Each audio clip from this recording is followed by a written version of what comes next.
आदिवासी जंगल रखवाला रे।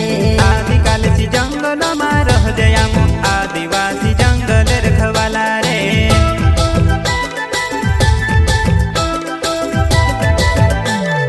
चल जंगल जमीन काज पूजे रे आदिवासी दुनिया ने रखवाला रे। बाप देव खतरी काज पूजे रे आदिवासी सबसे निराला रे।